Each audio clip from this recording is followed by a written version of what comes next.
अस्सलाम वालेकुम।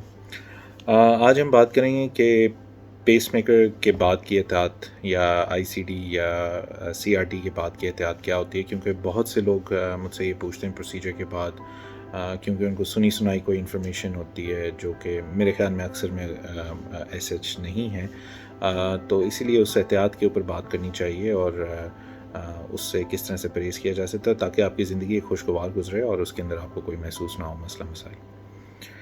तो पहली चीज़ ये है कि पेसमेकर जब हो जाता है या आईसीडी या कोई भी सीआरटी, ये जो कि सारी डिवाइसेस हैं, आपको इनकी केयर तकरीबन एक जैसी है। जदीद तरीन टेक्नोलॉजी है, चीज़ें बहुत ज़्यादा इम्प्रूव कर गई हैं दुनिया के अंदर, ख़ास तौर पे पाकिस्तान के अंदर भी। इसके अंदर पहली तो बात होती है ज़ख़म का ख़्याल रखा जाता है। अक्सरियत के लिए ये तजवीज़ है कि पट्टी मौसम को रखते हुए जहन में डेली ऑलमोस्ट की जाए जब तक आपके डॉक्टर ने आपको हदायत दी है। कुछ डॉक्टर्स होते हैं वो टांके जज़ब होने वाले लगाते हैं और कुछ दूसरे लगाते हैं जिसको बाज़ औक़ात हफ़्ते या 10 दिन के बाद निकलवाना होता है। तो वो ज़रूर अपने डॉक्टर से पूछ लीजिए या आपको लिखी हुई एहतियात पड़ी हुई होगी उसको आप कर लीजिए। अक्सर दूसरी चीज़ ये है कि डॉक्टर्स आपके जो है मुतल्लिका वो आपको ये बताएंगे और यह करना चाहिए, नहाने से गुरेज करना चाहिए। इन अदर वर्ड्स, जो ज़ख़म वाला एरिया है उस पर एक बूंद पानी की भी नहीं जानी चाहिए। बाकी आप एरिया को गर्म तौलिया कर सकते हैं, बड़े एहतियात से आप पाक साफ़ कर सकते हैं। लेकिन पानी की एक बूंद भी इस एरिया के अंदर चली जाए तो बाज़ औक़ात उसके अंदर भी जरासीम पानी के अंदर होते हैं जो कि वहाँ पर ज़ख़म को ख़राब कर सकते हैं। तो इसीलिए जनरली अवॉइड करना चाहिए। बरसात के मौसम में नमी के एरियाज़ के अंदर वहाँ पर कोशिश करें कि पट्टी रोज़ाना करें या फिर ये कि दिन में बाज़ औक़ात 2 बार भी कर लें। तीसरा ये कि जिस साइड पे, अगर मिसाल के तौर पे दाएं जानिब या बाएं जानिब आपके, डिपेंडिंग ऑन किस साइड पे आपके ये प्रोसीजर हुआ है, वहाँ पर कोशिश करें उस वाले कंधे और बाजू को आप कोशिश करें कि कंधे या सर तक तो बेशक ले आएँ, लेकिन बिल्कुल सीधा बाजू को आपने नहीं करना है, क्योंकि उसके अंदर बाजू का जो तारें होती हैं या जो टांके होते हैं वो हिल सकते हैं और वो खुदा न खास्ता बहुत बड़ा नुकसान भी दे सकते हैं। तो ये ख़ास तौर पे पहले हफ़्ते के अंदर बहुत ज़रूरी होता है। कुछ लोग इसको 72 घंटे के लिए भी रिस्ट्रिक्ट कर देते हैं, लेकिन जनरली एक जो जनरल है वो 7 दिन तक, 8 दिन तक ध्यान रखना चाहिए। चौथा ये कि आपको बेसिकली कोई भारी चीज़, जिस साइड पे ऑपरेशन हुआ है उस साइड से आपको उस बाजू से कोई भारी चीज़, हत्ता कि जिस्म का वज़न भी नहीं उठाना चाहिए, अवॉइड करना चाहिए। चौथा ये कि पांचवा सॉरी ये है कि बहुत से लोग ये कहते हैं कि जी क्या हमें इस चीज़ का एहतियात करना है कि आसमानी बिजली गिरे तो हमें बाहर नहीं जा सकते, लाइट स्विचेस को हाथ नहीं लगा सकते, माइक्रोवेव्स को हाथ नहीं लगा सकते, फ्रिजेस को हाथ नहीं लगा सकते। तो हरगिज़ भी ऐसा कुछ नहीं है। आप जनरली जितनी भी आपकी रोज़मर्रा की चीज़ें हैं घर के अंदर, जिसमें लाइटें हैं, जिसके अंदर लाइट के स्विच हैं, जिसमें रिमोट कंट्रोल है, टीवी है, माइक्रोवेव, इस्त्री, कोई भी चीज़, जनरली आप सारी चीज़ें इस्तेमाल कर सकते हैं। ये जितनी भी चीज़ें हैं ये बस मेक श्योर कीजिएगा, ज़ाहिर बात है कोई नंगी तारें ना हो, जिसको वैसे भी किसी भी इंसान को हाथ नहीं लगाना चाहिए।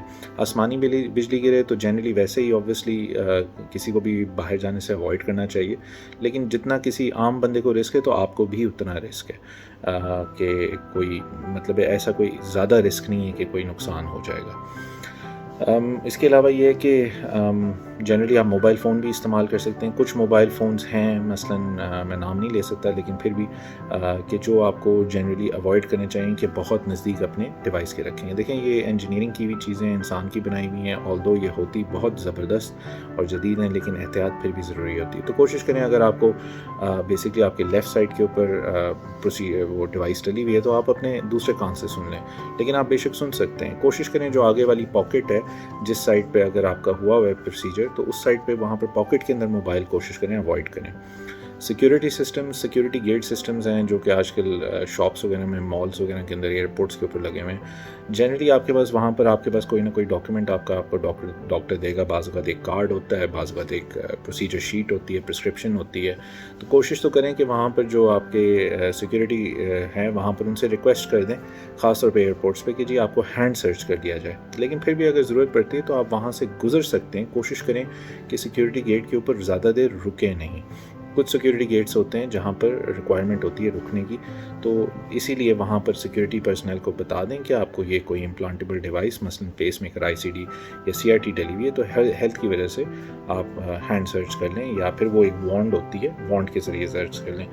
یہ بڑا عام ہے، اور بہت سے لوگوں کو کیونکہ یہ ڈیوائسز ڈلی ہوئی ہیں تو سارے سیکیورٹی پرسنلز اس کو کیٹر فار کر لیتے ہیں۔ غلطی سے اگر آپ گزر بھی ہیں تو آپ کو پریشان ہونے کی ضرورت نہیں ہے۔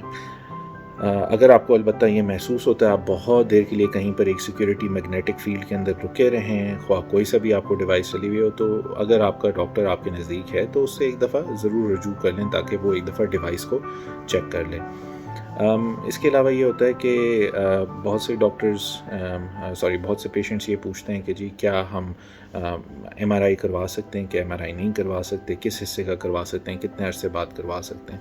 تو اس کے ذرا مختلف جواب ہیں، کیونکہ ڈپینڈ کرتا ہے کہ آپ کو ڈیوائس کون سی ڈلی ہوئی ہے۔ اگر ایم آر آئی کے ساتھ کمپیٹیبل ڈیوائس ہے تو پھر ظاہر بات ہے ایم آر آئی کروایا جا سکتا ہے، لیکن اس کی بھی کچھ نہ کچھ شرائط ہوتی ہیں۔ تو اسی لیے اپنے ڈاکٹر معالج کو بتائیں جو اس وقت جو ریکویسٹ کریں ایم آر آئی کہ آپ کو ایک کارڈک ڈیوائس ڈلی ہوئی ہے، تو وہ یوزلی پھر یہی ہوتا ہے کہ وہ آپ کو آپ کے متعلقہ الیکٹرو فزیولوجسٹ کے پاس واپس بھیج کے اس کی پروگرامنگ یا پھر معلومات حاصل کر لیتے ہیں۔ تو جنرلی یہ چیزیں آپ کو خیال رکھنی چاہیے ایک پیس میکر یا آئی سی ڈی یا اس کے بعد۔ اور دوسری بات ہے کہ جو آپ کو دوائیاں دی جائیں گی پلیز اس کو آپ باقاعدگی سے کھائیے، خواہ وہ اینٹی بایوٹک ہیں یا خواہ کوئی بھی اور مرض کے لیے ہیں جس میں خاص طور پہ شوگر کی دوائیاں، کیونکہ شوگر بہت اچھی کنٹرول ہونی چاہیے، خون کی کمی نہیں ہونی چاہیے، کیونکہ یہ اگر ہو جائیں تو اس کی وجہ سے زخم جو ہے وہ جنرلی خراب ہو سکتا ہے۔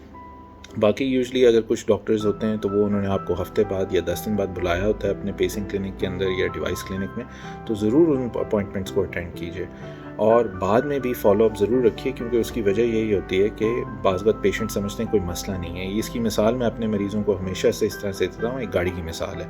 گاڑی میں ضروری نہیں ہے کہ کوئی مسئلہ ہے، موٹر بائک میں ضروری نہیں ہے کوئی مسئلہ ہے، لیکن اس کو ایک ریگولر چیک کے لیے آنا چاہیے، لے کر جانا چاہیے میکینک کے پاس، تاکہ اس کی آئل، بریکس، ٹائر ساری چیزیں چیک ہوں۔ اسی طرح سے یہ پیس میکر ہے، یہ کمپیوٹر ہے، یہ آئی سی ڈی ایک کمپیوٹر ہے، تو اسی لیے ریگولرلی اس کو ذرا چیک کرنا بڑا ضروری ہوتا ہے۔ کچھ ڈاکٹرز اس کو 3 مہینے، 6 مہینے، سال، ڈپینڈنگ آن ہر بندے کی ذرا مختلف ہوتی ہے، تو اس لیے یہ چیک کرنا ضروری ہے۔ بعض اوقات یہ صرف نہ کہ ایک علاج ہوتا ہے پیس میکر یا آئی سی ڈی یا سی آر ٹی، لیکن یہ مانیٹرنگ بھی آپ کے ہارٹ ریدم کی کر رہا ہوتا ہے۔ اس کے اندر بعض اوقات کچھ اس طرح کے دل کی دھڑکنیں ہوتی ہیں جس کی وجہ سے اللہ نہ کرے اگر وہ مس ہو جائیں تو خون کے لوتھڑے بھی جم سکتے ہیں جو آگے پیچھے جا کے نقصان دے سکتے ہیں، معذوری کر سکتے ہیں، اسی لیے اس کو ریگولرلی چیک کروا لیں۔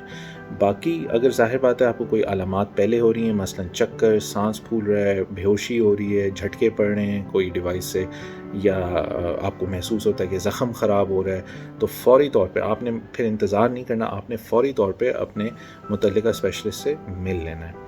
تو یہ جنرلی اس کے احتیاط ہیں۔ باقی اس میں پھر بھی کوئی اگر چیزیں رہ جاتی ہیں تو آپ اپنے ضرور ڈاکٹر سے پوچھیں، لیکن یہ جنرل ہدایات ہیں۔ اپنا خیال رکھیے گا۔